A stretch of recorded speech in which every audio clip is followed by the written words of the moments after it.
La cruda luz de la mañana se colaba por las rendijas de la persiana, dibujando franjas de polvo danzante en el aire quieto del diminuto departamento.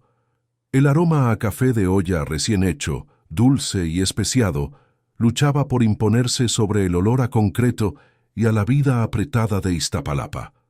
Mateo, con el corazón martillándole en el pecho como un tambor desbocado, observaba a la mujer que dormía en su sofá. No era un sueño, no era una alucinación producto del cansancio, era real, y esa realidad era más aterradora que cualquier pesadilla.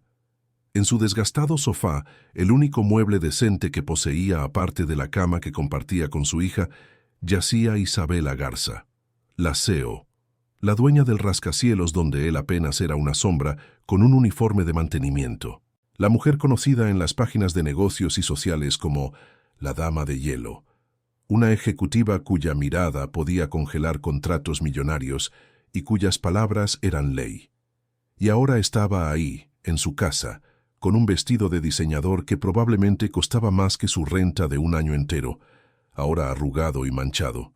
Su maquillaje, siempre impecable en las fotos, estaba ligeramente corrido, revelando una fragilidad que Mateo jamás habría imaginado. Él era un padre soltero, un hombre de 30 y tantos que ya sentía el peso de 50 en la espalda. Su única razón, su ancla en un mar de deudas y turnos dobles, dormía tranquilamente en la habitación contigua.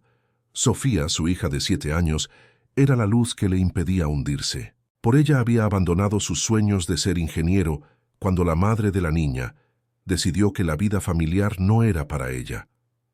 Por ella soportaba la humillación silenciosa de limpiar los desastres de otros, de arreglar lo que otros rompían, siempre invisible, siempre prescindible. Para él, Isabela Garza no era una persona, era un concepto, un símbolo inalcanzable de un mundo que solo veía desde abajo, desde los sótanos y los pasillos de servicio. Pero la noche anterior, el universo se había encogido. Una llamada de emergencia lo había sacado de su rutina. Una falla eléctrica en el estacionamiento subterráneo, justo durante la gala anual de la empresa. Y ahí la encontró, no a la CEO, sino a una mujer, rodeada por su arrogante prometido, Ricardo, y un círculo de hombres con sonrisas de tiburón. Isabela se veía atrapada.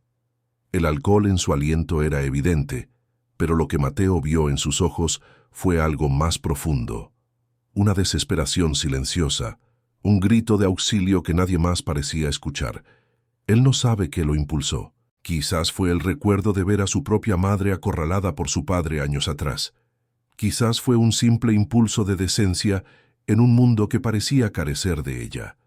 Con la excusa de una fuga de voltaje peligrosa, creó una distracción. Un momento de caos controlado que le permitió a ella zafarse del agarre de su prometido. «Señorita Garza, por seguridad deben evacuar esta área», dijo con una autoridad que no sentía. Y funcionó.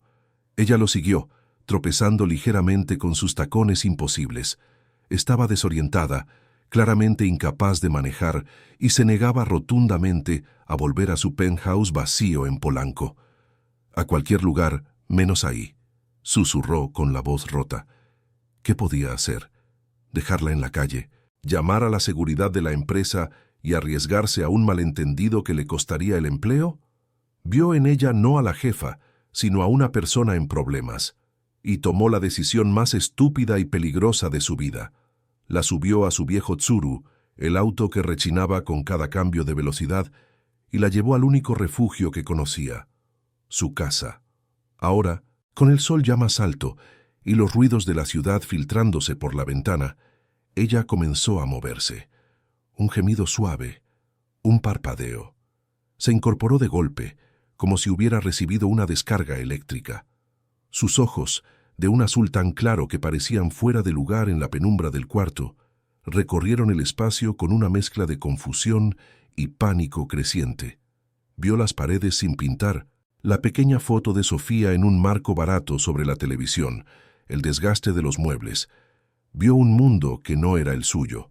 Mateo se acercó con la lentitud de quien se aproxima a un animal herido.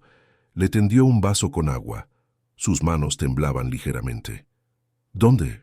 ¿Dónde estoy?», preguntó ella con la voz rasposa. Está en mi casa, en Iztapalapa, respondió él, y el nombre del barrio pareció colgar en el aire como una sentencia. El silencio que siguió fue el más largo de su vida, un abismo de segundos en el que Mateo vio desfilar todas las catástrofes posibles, el despido fulminante, una acusación de secuestro, la seguridad de la empresa derribando su puerta. Perdería su trabajo, su sustento, la única estabilidad que podía ofrecerle a Sofía, todo por un estúpido acto de caballerosidad que nadie le había pedido. Isabela lo miró. Su vista se enfocó en él, y la confusión en sus ojos fue reemplazada por una claridad afilada y penetrante. Lo estudió, desde su camiseta gastada hasta las líneas de preocupación en su frente.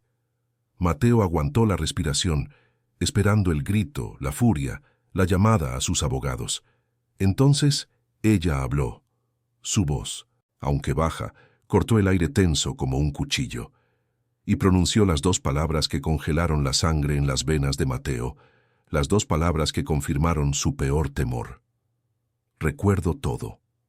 El rostro de Mateo se transformó en una máscara de puro terror. El poco color que tenía se desvaneció, dejándolo pálido como el papel. Su boca se secó. Su corazón se detuvo. Había terminado. Su vida, tal como la conocía, acababa de terminar en ese sofá desgastado, bajo la mirada implacable de la mujer más poderosa que jamás había conocido. Pero el grito nunca llegó. La furia no estalló. En su lugar, el rostro de Isabela se suavizó, perdiendo esa máscara de acero que siempre llevaba en las reuniones de consejo. Una emoción extraña, una mezcla de agotamiento y ¿gratitud? Cruzó por sus facciones. Recuerdo la presión, dijo en voz baja como si hablara consigo misma. Recuerdo la sonrisa de Ricardo, que no le llegaba a los ojos. Recuerdo las manos de los socios, siempre queriendo un pedazo de mí, del imperio de mi padre. Recuerdo sentir que me ahogaba en mi propio vestido, en mi propia vida. Levantó la vista y sus ojos se clavaron en los de Mateo. Y te recuerdo a ti. Tu voz. No pedías nada. No querías nada. Solo viste que algo estaba mal. Hizo una pausa, y en ese instante, el abismo entre el aseo y el técnico de mantenimiento se desvaneció, reemplazado por una conexión frágil y humana. Por primera vez en años, alguien no me vio como la heredera de Grupo Garza. Me viste como una persona, y me salvaste. El aire que Mateo había estado conteniendo salió de sus pulmones en un silbido. El terror en sus venas se transformó en una confusión abrumadora. No era el fin. Era algo completamente diferente, algo para lo que no tenía manual de instrucciones. Isabela se puso de pie, alisando su arrugado vestido con un gesto de autoconciencia. Su mirada recorrió de nuevo el humilde departamento, pero esta vez no con pánico, sino con una curiosidad analítica. De repente su compostura de CEO regresó. Abrió su bolso de diseñador, sacó un fajo grueso de billetes de 500 pesos y lo extendió hacia él. Toma, por las molestias, por tu silencio, considera esto un bono por servicios extraordinarios. La cantidad era obscena. Probablemente eran más de 100,000 pesos, suficiente para pagar sus deudas, para comprarle a Sofía todo lo que siempre había querido, para respirar por primera vez en años. La tentación fue como un golpe físico, pero entonces vio la transacción en sus ojos, vio el gesto de poder, la forma en que el dinero era usado para resolver problemas, para comprar silencio, para mantener las distancias. Y algo dentro de él se rebeló. No, gracias, dijo Mateo, su voz sorprendentemente firme. Dio un paso atrás, alejándose del dinero como si quemara. No lo hice por dinero, señorita Garza, lo hice porque era lo correcto. Isabela se quedó con la mano extendida, su expresión indescifrable. Nadie le había rechazado dinero en su vida, mucho menos alguien que claramente lo necesitaba con desesperación. La dignidad de Mateo, tan pura y sólida en medio de aquella pobreza, la desarmó por completo. Era una cualidad que no podía comprar, ni negociar, ni adquirir. Y eso, para una mujer que lo controlaba todo, era profundamente intrigante. Guardó el dinero lentamente. «¿Qué es lo que quieres entonces?», preguntó. Su tono ahora no era de jefa a empleado, sino de una persona genuinamente perpleja. «Nada. Solo que se vaya. Por favor. Mi hija despertará pronto y no quiero que se confunda». Isabela asintió, pero una idea ya estaba formándose en su mente calculadora. Este hombre era diferente. Era leal, discreto y, sobre todo, no estaba a la venta. Un activo así era invaluable en su mundo de traiciones y agendas ocultas. Despedirlo sería un desperdicio. Dejarlo ir, un riesgo. «No te voy a despedir, Mateo», dijo de repente. «De hecho, te voy a ascender». Mateo la miró incrédulo. «¿Qué?». «Necesito a alguien de confianza, un asunto de seguridad personal. Hay gente a mi alrededor en la que no puedo confiar». Se acercó un paso. «A partir de mañana, serás mi chofer personal y te encargarás del mantenimiento de mi casa. Tu sueldo se triplicará. Tendrás un contrato formal y prestaciones. Es una orden, no una oferta». Y así, sin más, lo arrancó de la oscuridad anónima de los sótanos del corporativo y lo arrojó de cabeza a la deslumbrante y peligrosa luz de su mundo. El primer día fue como entrar en otra dimensión. Condujo su Tsuru hasta la dirección en las lomas, una fortaleza de cristal y concreto blanco escondida tras muros altísimos. Estacionó su modesto auto al lado de un Mercedes-Benz y un Porsche que parecían naves espaciales. La vergüenza le quemó en el estómago. Cada paso que daba sobre el mármol italiano de la entrada era un recordatorio de que él no pertenecía ahí. La casa no era un hogar, era un museo. Fría, impecable, silenciosa. El personal se movía con una eficiencia robótica, mirándolo de reojo con una mezcla de curiosidad y desdén. Él era el bicho raro, el hombre de Iztapalapa en el Palacio de la Reina de Santa Fe. Esta nueva cercanía forzada se convirtió en un campo de batalla emocional. Durante el día, la veía transformarse en la Dama de Hielo, dando órdenes por teléfono que hacían temblar a directores de área, negociando con una frialdad implacable. Pero en las largas noches, mientras la llevaba a casa después de cenas de negocios interminables, veía atisbos de la mujer del sofá. La veía frotarse las sienes, cansada. La escuchaba suspirar cuando pensaba que él no ponía atención. Él luchaba contra la creciente atracción que sentía. Era una locura. Ella era de otro universo. Pero no podía evitar admirar su inteligencia, su fuerza. Y en sus momentos más vulnerables, sentía un impulso primitivo de protegerla. Se odiaba por ello, temiendo que su fascinación pusiera en riesgo lo único que importaba, Sofía. No quería que su hija se viera salpicada por la crueldad y el cinismo que rodeaban a Isabela como un perfume caro. Isabela, por su parte, lo observaba. Veía la forma en que hablaba por teléfono con su hija, su voz llenándose de una ternura que ella nunca había conocido. Veía su honestidad brutal cuando le señalaba una llanta baja o un foco fundido en la mansión, cosas que nadie más se atrevía a decirle.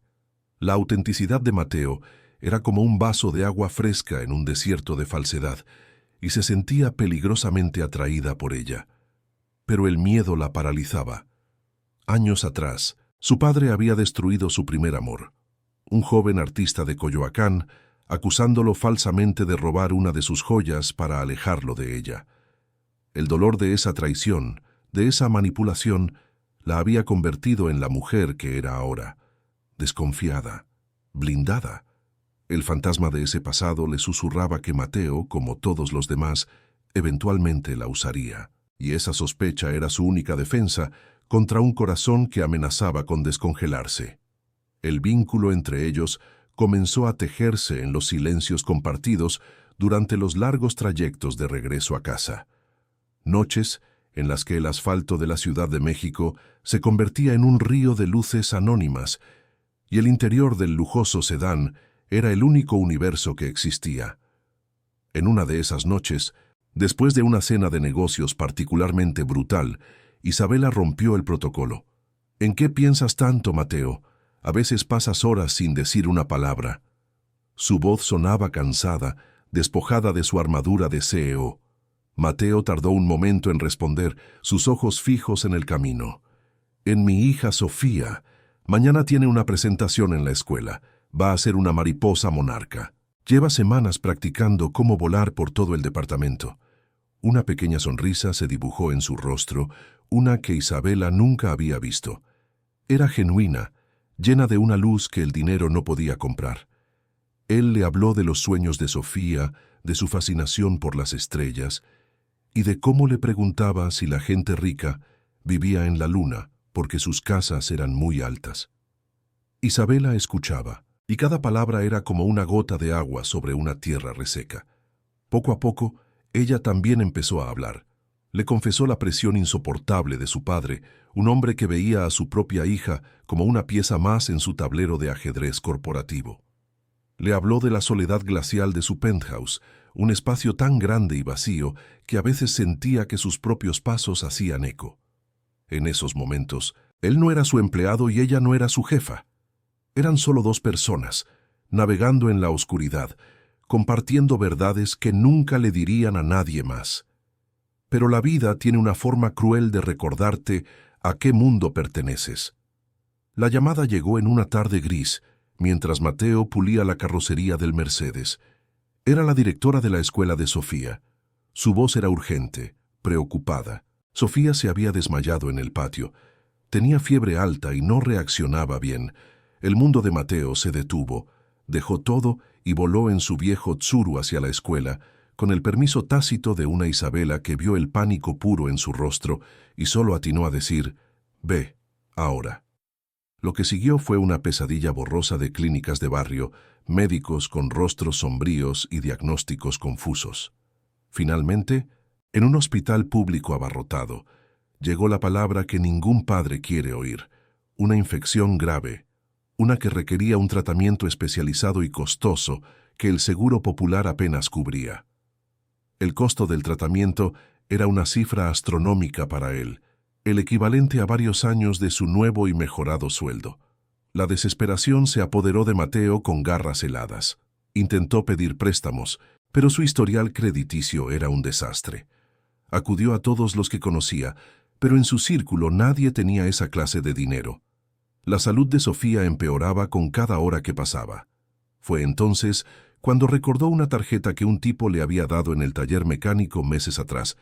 Un prestamista, un hombre con una sonrisa aceitosa y la reputación de romper piernas con la misma facilidad con la que firmaba pagarés. Era una locura, un pacto con el diablo, pero Sofía era su vida entera. ¿Qué no harías por la persona que más amas en el mundo? Si estuvieras en mi lugar con tu hija en una cama de hospital, ¿no considerarías hasta la opción más peligrosa? Con el corazón hecho un nudo, marcó el número. Mientras hablaba con el hombre, su voz un susurro tembloroso de desesperación, no se dio cuenta de que Isabela había entrado en el pequeño cuarto de espera del hospital. Ella había estado preocupada, llamándolo sin obtener respuesta, y decidió ir en persona. Lo escuchó. Escuchó el miedo en su voz, la mención de lo que sea necesario y no me importa el interés. Cuando Mateo colgó el teléfono, pálido y sudando frío, ella estaba allí. Su expresión no era de lástima ni de superioridad. Era de una furia helada y controlada. «¿Qué demonios crees que estás haciendo?», preguntó, su voz baja pero cortante. Mateo, avergonzado, intentó negarlo pero se quebró. Le contó todo, las lágrimas de impotencia finalmente rodando por sus mejillas. Isabela no dijo nada, simplemente sacó su teléfono e hizo una llamada. «Prepara el helicóptero. Necesito un traslado médico al Ángeles del Pedregal, la mejor suite pediátrica que tengas, y contacta al doctor Morales, el infectólogo. Dile que es para mí». Colgó y miró a Mateo, cuyos ojos estaban abiertos de par en par por la incredulidad. «Nadie que trabaje para mí va a pedirle dinero a la escoria de esta ciudad, y ninguna niña va a sufrir mientras yo pueda evitarlo. Vamos a sacar a Sofía de aquí». En menos de una hora, Sofía estaba siendo instalada en una habitación privada que parecía más un hotel de 5 estrellas que un hospital. Un equipo de especialistas la rodeaba. Mateo se sentía como un espectador en su propia vida, abrumado por una gratitud tan inmensa que le dolía el pecho. Pero el verdadero golpe a sus defensas, el momento que lo cambió todo, llegó al día siguiente. Entró en la habitación y se detuvo en seco. Isabela estaba sentada en una silla junto a la cama de Sofía. Se había quitado los tacones y el saco de diseñador. Con una voz suave que él nunca había escuchado, le estaba leyendo un cuento a su hija. Sofía, aunque pálida y conectada a un suero, la escuchaba con una sonrisita. Cuando terminó el cuento, Isabela se quedó simplemente ahí, sosteniendo la pequeña mano de Sofía, observándola dormir con una ternura, una vulnerabilidad tan profunda, que derribó hasta el último ladrillo del muro que Mateo había construido alrededor de su corazón. En ese instante, ya no vio a la dama de hielo, ni a la CEO millonaria, ni a su jefa. Vio a una mujer con un corazón inmenso, un corazón que el mundo se había empeñado en congelar, pero que el calor de una niña enferma estaba logrando derretir. Sin embargo, esa intimidad, esa conexión que florecía en la esterilidad de un cuarto de hospital no pasó desapercibida. Ricardo, el prometido de Isabela, había notado su ausencia en reuniones clave, sus excusas vagas. La impaciencia y la sospecha lo carcomían. Contrató a un investigador privado para seguirla, y el investigador le entregó un sobre con fotografías, fotos de Isabela entrando al hospital, fotos de ella saliendo, con el rostro marcado por la preocupación. Ricardo golpeó el sobre contra la superficie de caoba de su escritorio. Las fotografías se esparcieron como naipes de una mano perdedora. No vio preocupación en el rostro de Isabela. Vio traición. Vio a su prometida, la futura señora de su imperio combinado, perdiendo el tiempo y la compostura por un don nadie, un jodido empleado de mantenimiento. La humillación le subió por el cuello como una marea de veneno caliente. ¿Quién se creía ese tipo? ¿Qué clase de embrujo le había echado a la mujer más fría y calculadora de México? No era por Sofía. Ricardo lo sabía. La niña era solo una excusa, un peón en un juego que no entendía, pero que estaba decidido a ganar. Su plan de fusión, su acceso total a la fortuna Garza, todo pendía de un hilo. Y ese hilo era un mecánico de Iztapalapa. La idea era tan absurda que le provocaba una risa amarga. Tomó el teléfono y marcó el número del investigador privado. No es suficiente, espetó sin saludar. Quiero todo sobre él. Sus deudas, sus vicios, sus exnovias, si le debe dinero al de la tiendita de la esquina, quiero saberlo. Y ya que estás en eso, añadió con una nueva idea formándose en su mente, investiga a Isabela. No lo de ahora, su pasado, sus años de universidad, cualquier desliz. Quiero encontrar un patrón. Encuentra su debilidad. Mientras Ricardo tejía su red de intrigas en la opulencia de su oficina en Santa Fe, a kilómetros de distancia, en la aséptica quietud del hospital, un tipo muy diferente de conexión se estaba solidificando. Sofía, gracias al tratamiento inmediato, mejoraba a pasos agigantados. La fiebre había cedido y el color volvía a sus mejillas. Mateo pasaba cada minuto libre a su lado, pero era la presencia de Isabela lo que parecía obrar la verdadera magia. Ella llegaba cada tarde, después de un día de batallas corporativas, y dejaba su identidad de dama de hielo en la puerta. Se sentaba a leerle cuentos a Sofía, usando voces diferentes para cada personaje, una faceta lúdica y tierna que Mateo jamás habría imaginado. Jugaban a las cartas, y ella fingía perder estrepitosamente, provocando risas cristalinas en la niña.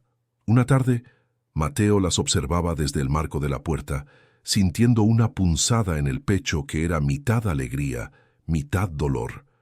Era la imagen de una familia que nunca se había atrevido a soñar.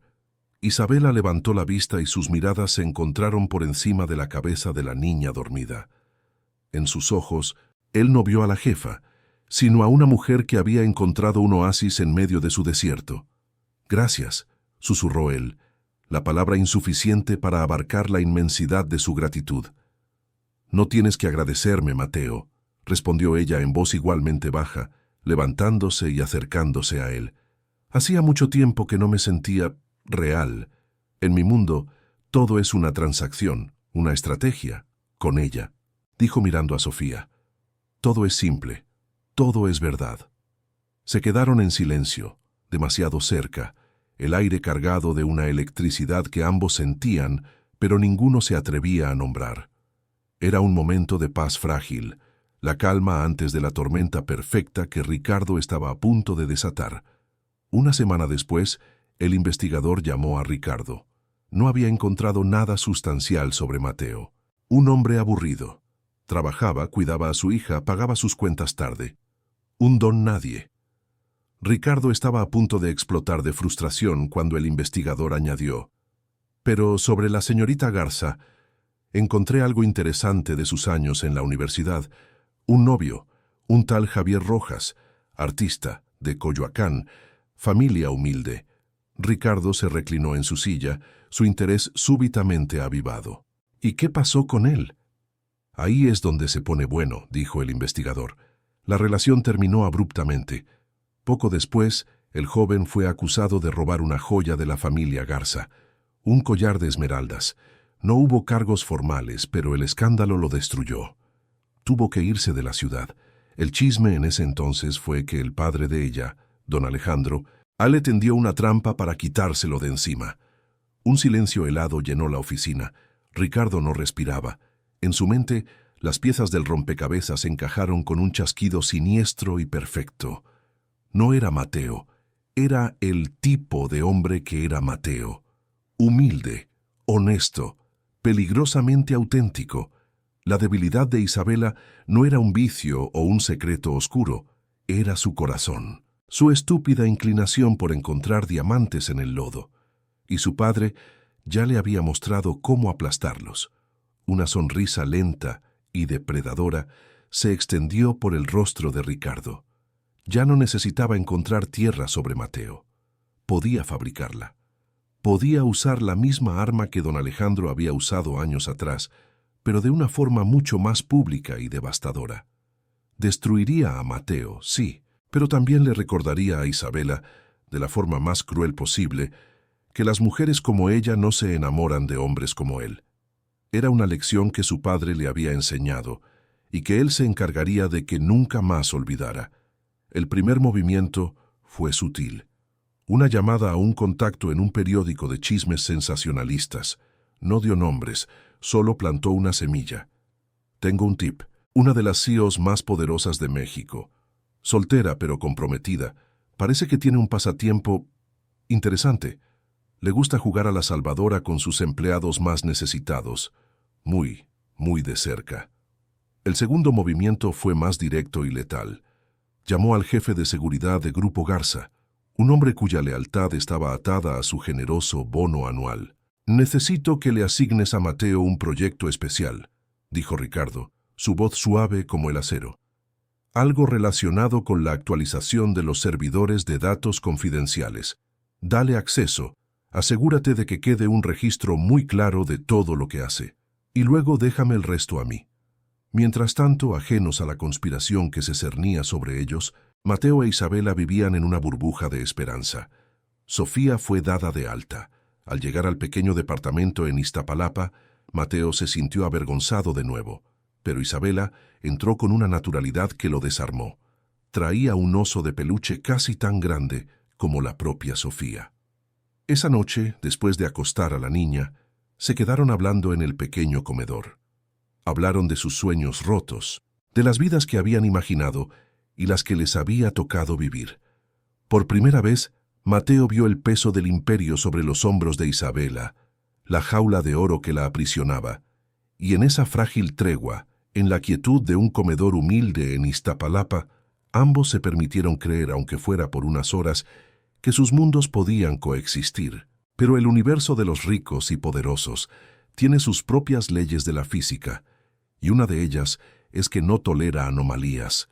La tormenta, orquestada por Ricardo, no tardó en desatarse, y no llegó como un trueno, sino como el zumbido silencioso de una notificación de celular.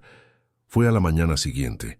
Mateo se preparaba para el trabajo, el corazón un poco más ligero que de costumbre, con el recuerdo de la risa de Isabela resonando en su cabeza. Su teléfono vibró sobre la mesa.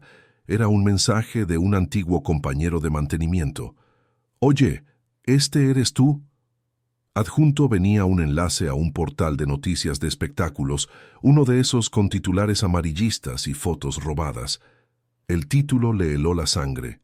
La dama de hielo y su juguete nuevo. CEO de Grupo Garza adopta a empleado de bajos recursos tras escándalo en hospital. Con manos temblorosas, Mateo abrió el artículo. Era una sarta de veneno cuidadosamente elaborada.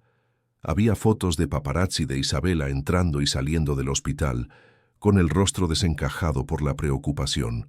Fotos de él, con su ropa gastada, esperando en los pasillos. El texto era una obra maestra de la manipulación. Insinuaba una relación inapropiada y depredadora.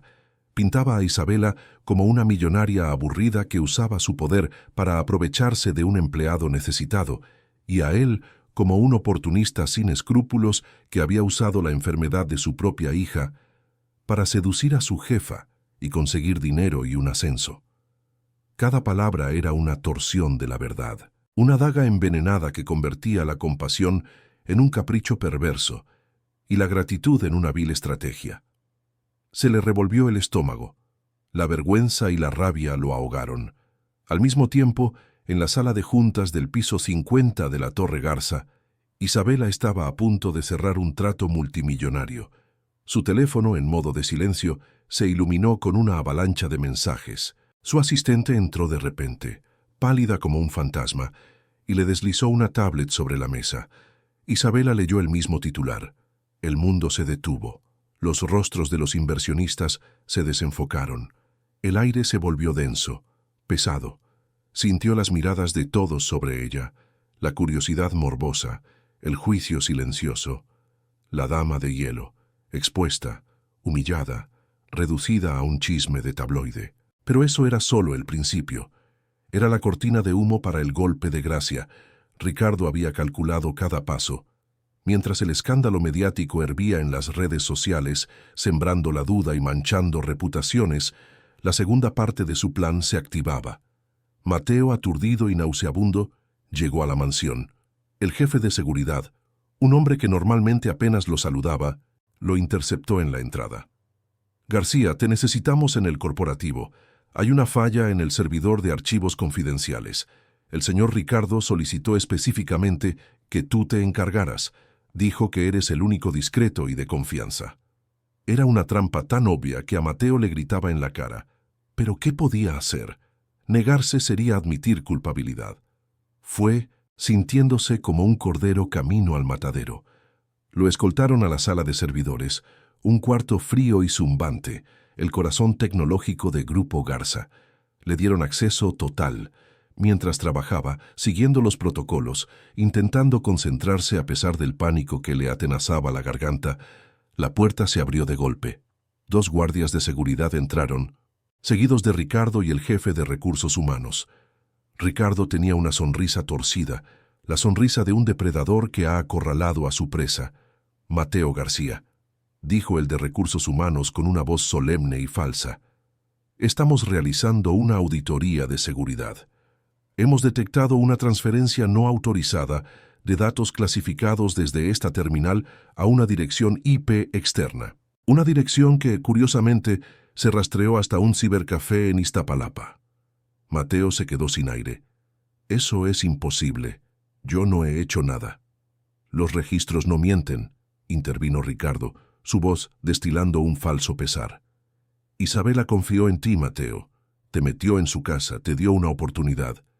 Y así es como le pagas, vendiendo nuestros secretos a la competencia. Justo cuando la prensa te pinta como un oportunista. Qué coincidencia tan desafortunada. Lo estaban incriminando. Era una trampa perfecta, una jaula de acero de la que no había escapatoria. Lo suspendieron de inmediato, escoltándolo fuera del edificio como a un criminal, bajo la mirada de cientos de empleados que murmuraban y lo señalaban, sus rostros una mezcla de desprecio y morbo. Afuera, los reporteros que ya estaban ahí por el primer escándalo se abalanzaron sobre él como buitres. Las cámaras destellaban, los micrófonos se agolpaban en su cara. Se sentía desnudo, acusado, sentenciado sin juicio. ¿Qué harías tú en esa situación? Atrapado en una mentira tan grande sin poder ni voz para defenderte. Si crees que hay alguna salida, dímelo en los comentarios, porque yo en ese momento no veía ninguna. El escándalo explotó. Ya no era un chisme, era una crisis corporativa. Las acciones de Grupo Garza cayeron en picada. La historia del empleado ladrón y su jefa depredadora estaba en todos los noticieros. La reputación que Isabela había construido con años de trabajo implacable se desmoronaba en cuestión de horas. Y entonces recibió la llamada que sabía que llegaría, la de su padre. La oficina de don Alejandro Garza era un santuario de poder y caoba oscura, con vistas a toda la ciudad. Él estaba de pie, de espaldas a la puerta, mirando por el ventanal panorámico. No se giró cuando ella entró. «Lo arruinaste», dijo, su voz tranquila pero cargada de un peso monumental. «Te advertí sobre la gente como él. Te lo advertí hace años con ese artistucho y no aprendiste. Padre, es una trampa. Ricardo está detrás de todo esto». «No me importa quién esté detrás», la cortó, girándose para enfrentarla. Sus ojos eran fríos como el acero. «Lo que me importa es el resultado. El nombre de nuestra familia, el legado que he construido durante 50 años, está siendo arrastrado por el lodo por tu debilidad, por tu pésimo juicio». Puso un periódico sobre el escritorio. La cara de Mateo, desencajada por el pánico, ocupaba la portada. «Ricardo me ha presentado una solución, una forma de salvar la empresa y limpiar este desastre». Isabela sintió un frío glacial recorrerle la espalda. Sabía lo que venía. «Despedirás a este hombre públicamente». «Y después», continuó su padre, su voz sin una pizca de emoción, «anunciarás tu compromiso con Ricardo. Daremos una conferencia de prensa conjunta, un frente unido. El mercado lo entenderá como una consolidación, una movida de poder. El escándalo se olvidará en una semana». Isabela lo miró. Vio al arquitecto de su jaula de oro, al hombre que le había enseñado que el amor era una debilidad y la confianza una estupidez. Vio el fantasma de Javier en sus ojos, el recuerdo de su corazón adolescente destrozado por una mentira cruel. La misma elección, el mismo chantaje, despedir al hombre humilde, casarse con el hombre poderoso, salvar el negocio. Pero ella ya no era esa muchacha. El hielo que su padre había cultivado en ella no se había derretido, se había afilado, se había convertido en un arma. «No», dijo ella. La palabra fue tan baja y tan firme que pareció hacer vibrar el cristal del ventanal. Don Alejandro la miró por primera vez con sorpresa. «¿Qué has dicho?» «He dicho que no», repitió Isabela, dando un paso al frente. Ya no había miedo en su postura. «No voy a destruir a un hombre inocente para limpiar un desorden que tú me enseñaste a crear. No voy a casarme con un hombre que intentó arruinarme para controlarme. Y sobre todo, no voy a salvar un legado que está construido sobre la mentira y la crueldad». «¿Estás loca?», siseó su padre, su compostura finalmente rota. «¿Vas a tirar por la borda 50 años de trabajo por un chofer?» «No lo hago por él», replicó Isabela, y en su voz había una claridad aterradora. «Lo hago por mí, para romper el ciclo, para dejar de ser la hija que obedece y convertirme en la mujer que decide. Me diste un ultimátum, el negocio o él. Pero te equivocaste de pregunta, papá. La verdadera elección es entre tu imperio y mi alma. Y por primera vez en mi vida elijo mi alma». Se dio la vuelta y caminó hacia la puerta, dejando a su padre boquiabierto, un rey destronado en su propia torre de marfil.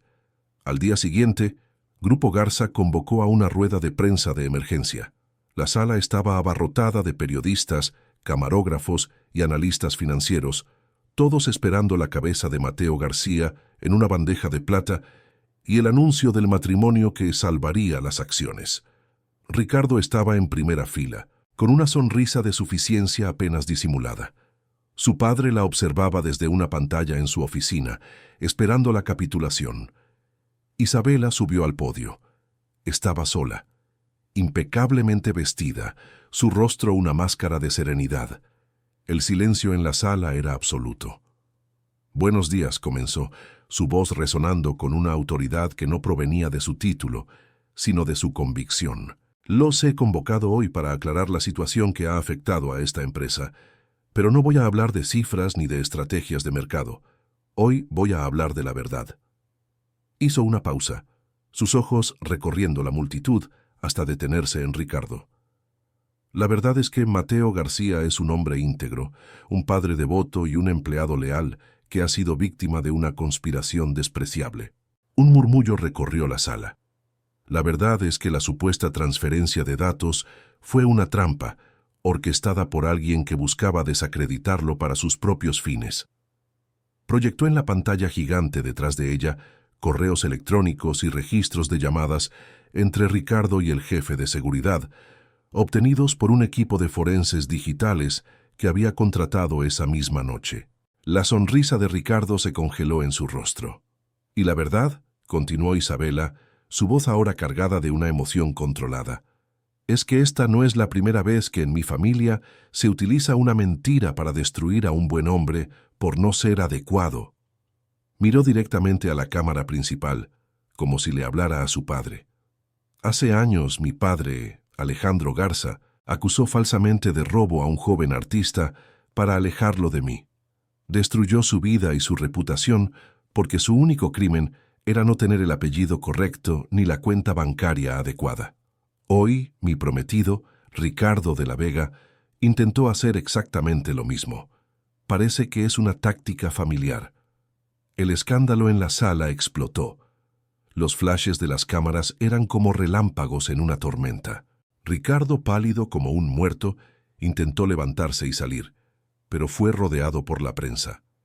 «En cuanto a mí», dijo Isabela, acallando el ruido con su sola presencia, «la prensa me ha pintado como una depredadora. Quizás tengan razón, pero no de la forma que creen.